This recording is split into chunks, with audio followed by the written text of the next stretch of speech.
हमारे साथ जुड़ रहे हैं नेपाल के विदेश मंत्री प्रदीप ग्यावाली। ये पहला इंटरव्यू है एक भारतीय चैनल के लिए। आज तक के साथ जुड़ने के लिए बहुत बहुत शुक्रिया प्रदीप जी।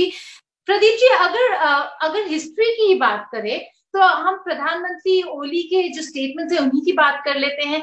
नेपाल पहले कहता था रिजॉल्व करें और फिर आगे बढ़े डायलॉग के थ्रू। अब जो स्टेटमेंट हमने सुना प्रधानमंत्री ओली की तरफ से, उन्होंने कहा डायलॉग करते हैं ताकि नेपाल अपनी जमीन वापस ले सके। तो इसके बारे में क्या कहना है? कहीं ना कहीं आपका जो स्टैंड है वो बहुत सख्त हो गया है। नहीं, हम तो केवल इतिहास की और तथ्य की बात कर रहे हैं। मैंने कह चुका हूं कि सुगौली संधि के तहत काली नदी के पूर्व के सभी भूभाग नेपाल के हैं और 1960s तक हमने उस जगह वहां के बस्तियों से, वहां के गांवों से लैंड रेवेन्यू कलेक्शन करते थे। वहां आम चुनाव हुआ था 1959 का और नेशनल सेंसस भी हुआ था। सभी प्रमाण यही कहते हैं कि वो भूभाग अकाट्य रूप से नेपाल के हैं। इतिहास में कुछ उतार चढ़ाव होते हैं जिसके कारण कभी कभार बाउंड्री का फॉल्स चेंजेज होता है। मैं कहता हूँ ये एक फॉल्स चेंज था। Let us respect history, let us respect evidences, let us respect fact, then there will be no any problem. Nepal तो ये जो संशोधन है ये परमानेंट है? क्या ये संशोधन परमानेंट है कि आप लोग अगर वापस बातचीत के टेबल पे भी आते हैं तो फिर वापस जाके चेंजेस नहीं हो सकता मैप को? संविधान किसी भी मुल्क का मूल कानून है और उसको उसका सोवरेनिटी का पता होना चाहिए, उसका भूगोल का पता होना चाहिए, उसकी अंतर्राष्ट्रीय सीमा की पता होना चाहिए। हमने वही किए हैं। इसलिए मुझे नहीं लगता है कि ये जो संशोधन है इससे हमारे बातचीत में, कूटनीतिक डायलॉग में कुछ प्रॉब्लम आएगा या उसके रिजल्ट में कुछ बदलाव आएगा। फिर क्या ये अंदरूनी प्रेशर की वजह से है या फिर चीन का हाथ है, जो बहुत लोग कह रहे हैं? क्या वजह है जो हम देख रहे हैं कि नेपाल इतना सख्त रुख करा हुआ है और इतने तेजी से, इतने तेज रफ्तार से अपने नक्शा को बदला है नेपाल ने? गीता जी, मैं आपसे एक अनुरोध करना चाहूंगा कि कई भारतीय मित्रों जो बार बार जब नेपाल कोई डिसीजन लेता है तो जब उसमें कुछ विदेशी लोगों के, विदेशी राष्ट्रों के हाथ देखते हैं, वो चश्मा को बदलें, वो लेंस को बदलें और ये तथ्य को याद रखें कि दक्षिण एशिया में केवल नेपाल एक ऐसा मुल्क है जो कभी किसी का उपनिवेश नहीं हुआ। इसलिए माइंडसेट कि नेपाल अपनी तरफ से बोल नहीं सकता, अपनी तरफ से डिसीजन ले नहीं सकता, ये जो कॉलोनियल माइंडसेट है ना, इसको बदलना चाहिए। ये माइंडसेट तो किसी का हाथ नहीं है। किसी का हाथ है तो नेपाल का हाथ है, नेपाली जनताओं के हाथ है, 3 करोड़ नेपाली जनता का हाथ है जो सरकार के साथ में एक होकर खड़े हुए हैं कि ठीक है, नेपाल ने, सरकार ने जो कदम शुरू किया है वो बहुत सही है। आप देख रही है कि पार्लियामेंट में सभी सत्ता पक्ष प्रतिपक्ष सब एक है। तो ये फैक्ट को जिस दिन हमारे भारतीय मित्र सम्मान करेंगे और इसको नेपाल का एक इंडिपेंडेंट सोवरेन डिसीजन के रूप में रेस्पेक्ट करेंगे तो समस्या समाधान होगा।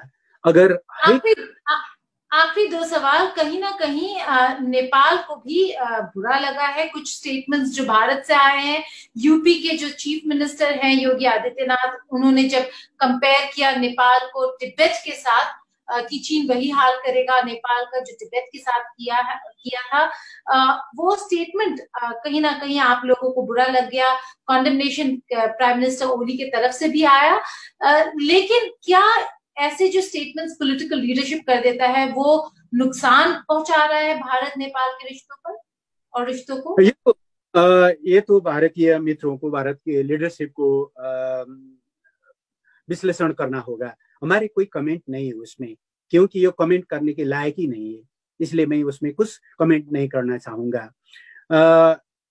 As a sovereign nation Nepal अपना खुद स्वतंत्र निर्णय लेगा, नेपाल के राष्ट्रीय हित में लेगा, और नेपाल के राष्ट्रीय हित के बारे में बोलना, उसके बारे में कोई डिसीजन लेना किसी देश के विरोध नहीं होती। जब हम नेपाल के हित की बात करते हैं, वो भारत के विरोध नहीं है। इस तथ्य को जिस हमारे भारतीय मित्रों को समझ आएगा, मुझे लगता है समस्या को समाधान करने के लिए वो एक नया विस्टा ओपन अप करेगा। आखिरी सवाल, कोई फॉरेन सेक्रेटरी लेवल मीटिंग के आपने डेट्स प्रपोज किए हैं भारत को? ऐसा कोई प्रपोजल है या आपके दिमाग में ऐसा कोई टाइम फ्रेम है जब भारत और नेपाल को बैठ के बात करना चाहिए? समस्या को जितनी जल्दी समाधान किया जाए उतने ही हमारे रिश्ते आगे बढ़ेंगे, क्योंकि हमको भविष्य की ओर देखना है। ये तो इतिहास की एक अनसुलझी हुई, इतिहास की एक विरासत है जो नेपाल के विपक्ष में हुआ था।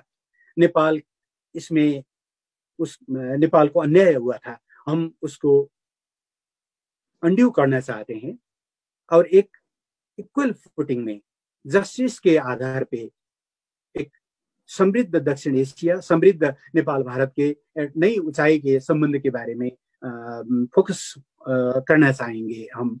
इसीलिए जितनी जल्दी हो सके बैठक आरंभ करना होगा, बातचीत करना होगा और समस्या को खुले दिल से, किसी भी आग्रह पूर्वाग्रह से मुक्त होकर और तथ्य में आधारित होकर समाधान करना होगा। लेकिन नक्शा जो है वो परमानेंट है, जो नक्शा अभी नेपाल ने अपना जारी किया है वो परमानेंट है, वो नहीं बदल सकता। नक्शा तो परमानेंट होती है, ये तो नेपाल की बात है। नेपाल और भारत की कूटनीतिक बातचीत के लिए ये कई समस्या खड़ा नहीं करता, क्योंकि आप जानते हैं कि नेपाल के काला पानी और लिपुलेख भारत ने बार बार अपने नक्शा में शामिल किया हुआ था। फिर भी हम तो हर वक्त वार्ता के लिए तत्पर थे। तो ये नक्शा से क्या काला पानी और सुस्ता के बीच में बनाना हो, ये let's sit first in table, विकल्प के बारे में बातचीत किए जा सकते हैं। सबसे पहले तो बातचीत करना होगा ना। जी बिल्कुल। अब बिल्कुल आखिरी सवाल, कोरोना वायरस को लेके प्रधानमंत्री ओली ने फिर से कहा कि नेपाल, भारत से सबसे ज्यादा केसेस नेपाल जा रहे हैं, 80% से ज्यादा जो केसेस है वो भारत की वजह से है। इसके बारे में क्या कहना? भारत की वजह से उन्होंने नहीं कहा, कृपया तथ्य को और उनके अभिव्यक्ति को ठीक ढंग से याद किया जाए। जब हमने मार्च 25 में नेशनल वाइड लॉकडाउन इंट्रोड्यूस किए और अंतर्राष्ट्रीय सीमा को हमने जब सील किए, उसके बाद करीब करीब 2,40,000 से ज्यादा नेपाली लोग जो भारत में काम करते थे वो अंतर्राष्ट्रीय सीमा पार करते हुए नेपाल में वापस आए हैं। वो नेपाली नागरिक है, वो आ सकते हैं, लेकिन हमारे यही कहना था कि पहले तो एक शेयर्ड रेस्पॉन्सिबिलिटी के तहत जिस देश के नागरिक जिस देश में हो, ये तो एक ग्लोबल पैंडेमिक है और सभी देश को मिलकर इसको समाधान करना होगा। जो भारतीय नागरिक नेपाल में काम करते हैं उनका प्रोटेक्शन का जिम्मेवारी नेपाल सरकार की है, वो कर रही है नेपाल सरकार। हम भारत से यही अपेक्षा करते हैं। फिर भी जब भारत में रेल सेवा शुरू हुआ तो उसको उसके प्रयोग करते हुए नेपाली लोग, नेपाल के भाइयों और बहनों वो नेपाल आए और unfortunately they were not tested.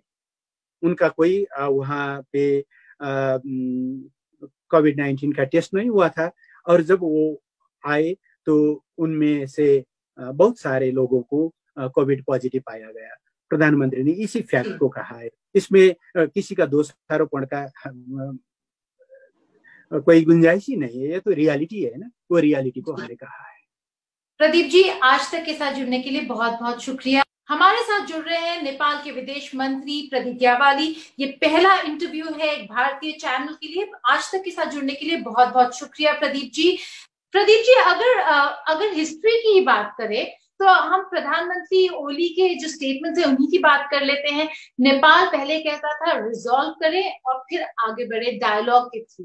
अब जो स्टेटमेंट हमने सुना प्रधानमंत्री ओली की तरफ से, उन्होंने कहा डायलॉग करते हैं ताकि नेपाल अपनी जमीन वापस ले सके। तो इसके बारे में क्या कहना है? कहीं ना कहीं आपका जो स्टैंड है वो बहुत सख्त हो गया है। नहीं, हम तो केवल इतिहास की और तथ्य की बात कर रहे हैं। मैंने कह चुका हूं कि सुगौली संधि के तहत काली नदी के पूर्व के सभी भूभाग नेपाल के हैं और 1960s तक हमने उस जगह वहां के बस्तियों से, वहां के गांवों से लैंड रेवेन्यू कलेक्शन करते थे। वहां आम चुनाव हुआ था 1959 का और नेशनल सेंसस भी हुआ था। सभी प्रमाण यही कहते हैं कि वो भूभाग अकाट्य रूप से नेपाल के हैं। इतिहास